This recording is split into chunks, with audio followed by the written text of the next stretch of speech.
Hello, sinners and saints. It is I, Emily Sophia, aka Mighty Sophia, here to break down for you guys the latest episode of AMC's Preacher. We are on Season 1, Episode 3, entitled The Possibilities. So, spoiler alert before I dive into the mad thick of things, as I shall be endeavoring to bear all in this review.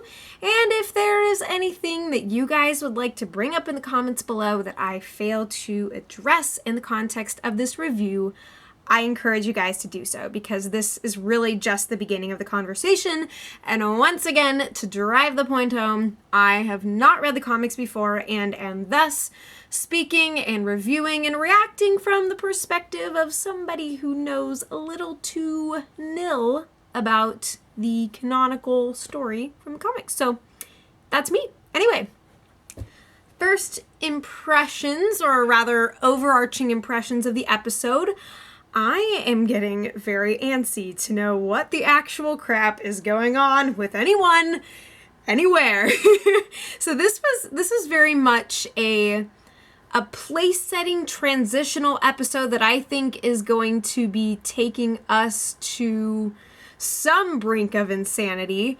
Nothing too crazy or revelatory this week other than Jesse exploring the scope of his powers and what that means for him and his mission in Anvil, and, you know, to juxtapose that, his potential mission to kill some guy named Carlos with Tulip, because apparently back in their not crime fighting, but crime doing days, they got screwed over by some dude who sounds like unpleasantness personified. And yeah, so we do finally get to see that is the thing that Tulip has been egging Jesse onto, is trying to get him on the path of justice and revenge and taking care of this terrible scumbag. But Jesse continues to be torn and has a bit of an epiphany in a gas station restroom as he has the opportunity to execute the suicide of Donnie, the war reenactor guy who has a very interesting relationship with his wife that caused his son to get upset, and you remember all that stuff from the pilot. But anyways, he reaches another turning point of the many turning points that Jesse Custer has had so far. But yeah, so stuff with Jesse, stuff with Tulip. Meanwhile, Cassidy gets to confront the clones from the government, or shall I say the divine government that is heaven, and he strikes a tentative deal with them to be the go-between these relatively inept agents of heaven. Inept but persistent, they got a little supernatural goodness on their side.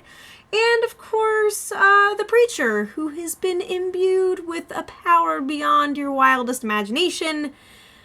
And it's caused, a guy named Ted to rip his heart out in a nursing home. It has opened the eyes of a catatonic girl named Tracy. It has made a bus driver named Linus, forget his disgusting pedophilic crush. It's done a lot of things, and apparently it's time to clamp down on that power, get it back where it needs to be. It sounds like maybe the man upstairs, lost a little something, little bit of his thunder. And here it is on Earth, in the person of Jesse, the preacher. And we also get another brief moment or two with Odin Kincannon, not Quincannon, as I was saying previously. I believe it is Kincannon, so I hope I did get that right this time. I have no idea what this guy is all about. He likes listening to slaughterhouse soundtracks for his ambient noise in the office. I can't say that resonates with me, but to each their own. It seems like Donnie is kind of an enforcer, picking up jobs from Kincannon. So remains yet to be seen who this dude is, but he appears to be a very powerful player. We also get to see Tulip meet a woman named Danny. I thought that Danny was a man, actually, so I was a little surprised by that. But, so Tulip brings her this map that she went to hell and back again to acquire, and then she is able to get the last known address for this Carlos fellow.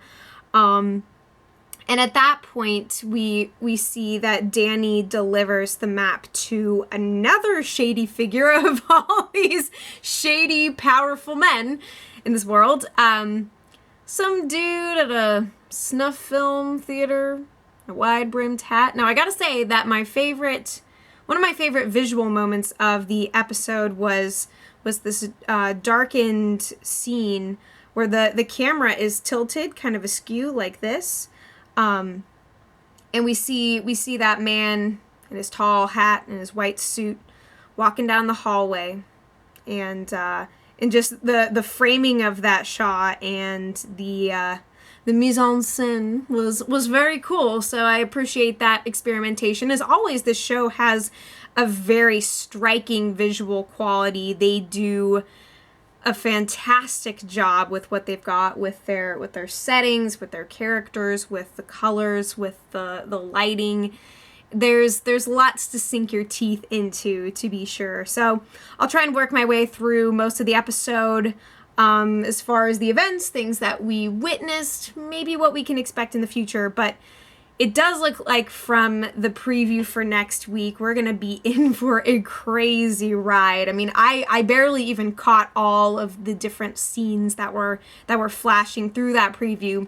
But it looks like for what this week may have lacked in terms of in-your-face thrills, it's looking like episode 4 is going to deliver in a very big way.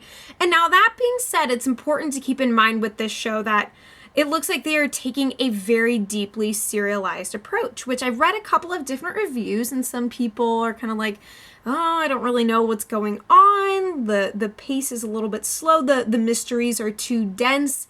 At this point, we really should kind of have a better grasp on what's really happening here in Anvil and in the world and with the agents of heaven. And I would actually, it would be super cool if we just got like a flashback episode where we get to spend time with Jesse and Tulip as they were. I think that would clarify a lot of the questions that I continue to have about Tulip, and I think that they're probably going to intersperse those little flashback bits throughout the upcoming episodes.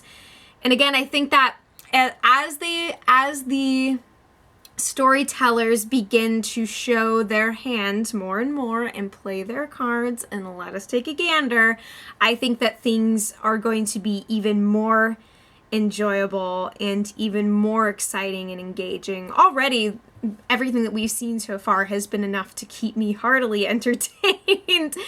And God, I love Cassidy. He is so marvelous. I was actually afraid that I was going to have a tough time with the accent and understanding his dialogue, but I have had no problems with the past couple of episodes. So that's really great. Even one of my all-time favorite shows, NBC's Hannibal, was the audio and the dialogue and just human speakers were very, very difficult to hear.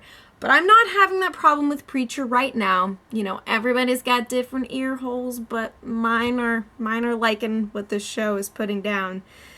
So anyways, now we see that Fior and DeBlanc are indeed back in the flesh, as much as they can be, being that we discover where, from what realm they have been sent. And they don't seem quite as malevolent as they did when they came with their little coffee can and chainsaw. And I love how Cassidy is ready. He's ready to hold down the fort. He is the nighttime guardian of this little Anvil church. And I super dig that, because all that Emily sees, for example, is just this lazy slob who's basically dead weight. He's kind of this vagrant who's simply hanging out and sucking their oxygen. But as it turns out, he's trying to make sure that that preacher can keep on preaching and get up on that pulpit and deliver the word of God. He is doing the Lord's work. It's just that nobody sees, you know? So that would really, when you think about it, make him kind of a righteous dude. He is doing his good acts in the dark, not in the bright light of day where all can see him and where he can become popular and respected. He is making certain sacrifices, if you will. So I appreciate that integrity that Cassidy's got going on. It was also kind of fun to see the little scene with him where Jesse reveals his powers to Cassidy. He gets him to sing Johnny Cash. He gets him to confess his love of Justin Bieber. He even makes him fly. So I really enjoy the friendship and the dynamic between Jesse and Cassidy, and I think that the more confident Jesse becomes in his purpose, the more resolved he is about who he is and what he wants to do, and I think he's going to become even more of a compelling and dynamic character because he's been kind of subdued. He's very much on the defensive, trying to protect himself from the persuasions and seduction of Tulip, trying to keep himself from beating people to a pulp when the moment seems right. He's got a lot of forces that he's trying to resist, and now there is something within him so powerful, so mind-bending that it can change the way that people act and speak and live around him. So he is a man under pressure, a little bit besieged, and I look forward to him really getting to dig into that side of himself, starting to ask the bigger questions, and I think at some point in the not too distant future, we're going to see our unholy trio, Jesse, Tulip, and Cassidy, go on a search for God. That's what I'm most looking forward to, I think.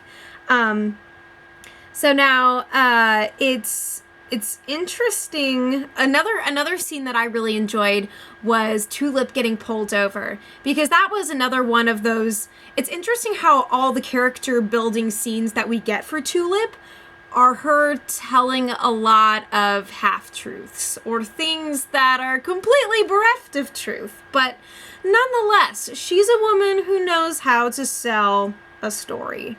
And that much is made apparent when she's pulled over, she's about to get impounded, and she decides to, spin a very clever little sob story. She's got her little pinky ring, gets to tell her army vet tales and how, since she's gotten back from Afghanistan, she's trying to get a friend on the right track.